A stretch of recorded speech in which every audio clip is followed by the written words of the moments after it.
Oi, deusa. Estou aqui novamente nesse espacinho onde a gente se encontra para eu falar o que eu estou sentindo, pensando, vivendo no meu próprio processo alquímico, vivendo o meu método da alquimia feminina. E nessa primeira etapa, eu trabalho a identidade. E quando eu paro para pensar na evolução da minha identidade ao longo dos anos, é algo que dá para fazer um filme. Eu sou uma mulher muito intensa, né, gente, então tudo meu eu vivo com muita intensidade. E só esse ano, desde o começo do ano, a minha vida já virou do avesso. E que bom, né, porque eu estava vendo um rapaz que ele trabalhava no mesmo mercado há 20 anos. E eu só pensei assim, cara, como essa pessoa não morreu de tédio?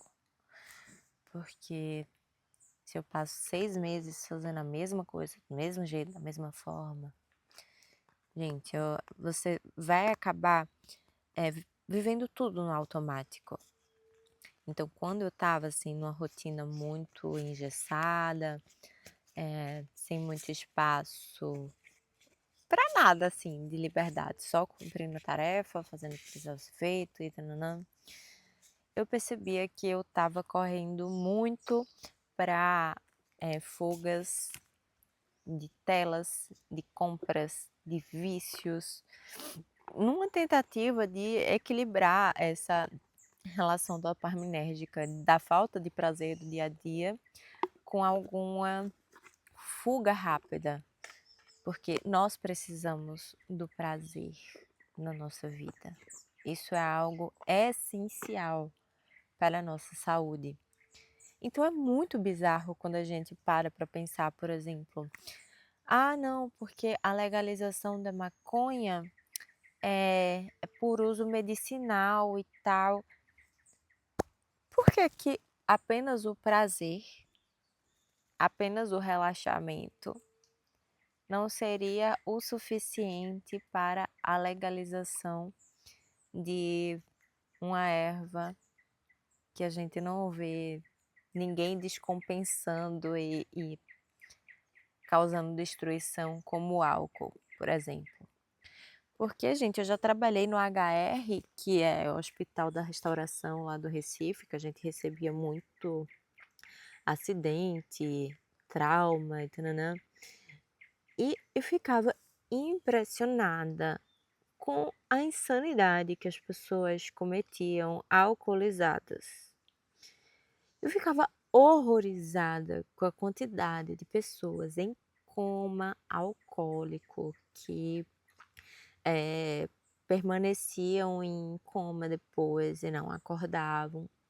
Pessoas que se destruíam pelo cigarro, que precisavam ser entubadas, pneumonia, traqueostomia, enfim, um monte de mazela decorrente dessas substâncias que são autorizadas, mas que justamente promovem uma anestesia da consciência ao invés da expansão da consciência. Então, quando a gente para assim para pensar na como a sociedade está estruturada, o que é permitido, o que não é, o que a sociedade aprova, o que reprova, está muito mais em relação ao controle do prazer, do desejo, do que necessariamente pelo dano que é provocado, né? Então, quando a gente para pensar em realmente dano para o organismo, prejuízo para a sociedade, e vai comparar aí essas substâncias, a gente vê que não faz nenhum sentido. Mas, olhando também, por exemplo, a perspectiva de outras coisas que são proibidas em alguns contextos sociais. Por exemplo, eu cresci a minha vida até os 18 anos dentro da igreja evangélica. E eram muitas coisas que não podiam, e elas estavam relacionadas ao desejo e ao prazer também. Veja que interessante, não é mesmo? E é muito louco, porque eu sempre fui muito conectada com Deus. E essas coisas, assim, iam me causando, gente, uma revolta, e eu ia ficando sem saco de uma forma que eu ia rejeitando Deus. Vê que loucura! E eu sofri muito nessa época que eu saí da igreja e comecei a associar Deus à igreja e rejeitar os dois. E eu me sentia muito perdida. E poder enxergar hoje Deus de uma outra forma, entender que realmente assim o acesso é livre e inclusive o caminho para a realização da nossa missão tem tudo a ver com o que nos dá prazer, desejo. Aí a gente entende tudo.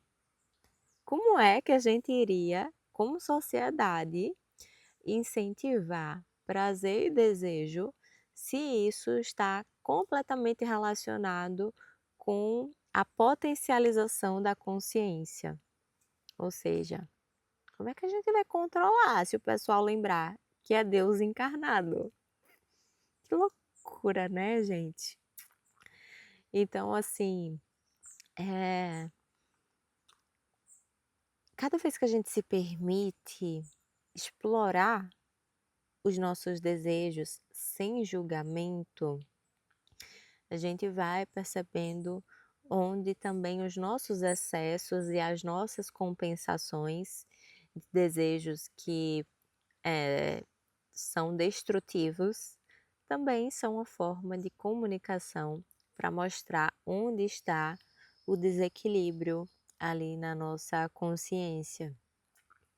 Então, uma pessoa que está equilibrada, ela tem prazer no dia a dia, ela tem prazer em existir, tem prazer no trabalho, tem prazer nas relações.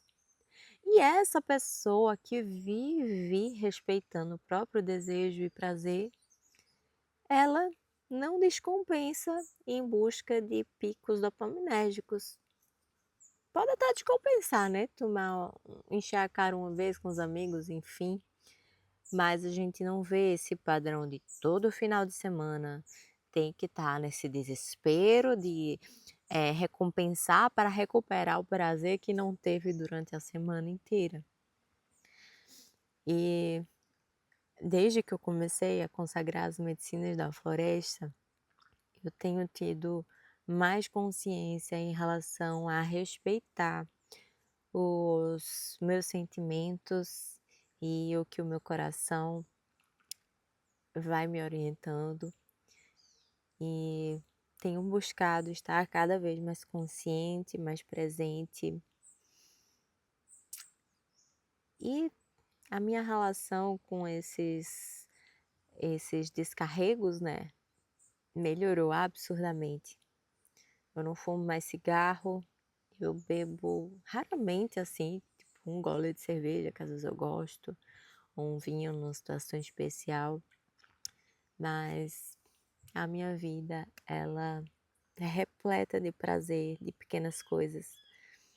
E isso me abastece, me nutre, me deixa feliz, me deixa expansiva e me deixa equilibrada. É que lindo, né? Eu acho. E eu queria saber de vocês, assim, o que é que vocês já passaram em relação à repressão do prazer, o que é que vocês pensam em relação a isso. Queria saber a opinião de vocês aqui nos comentários. E amanhã estarei aqui novamente conversando com vocês sobre o que vier à minha mente e eu tiver a fim de falar. E se você gostou desse vídeo, já dá um like, se inscreve no canal e continua me acompanhando por aqui.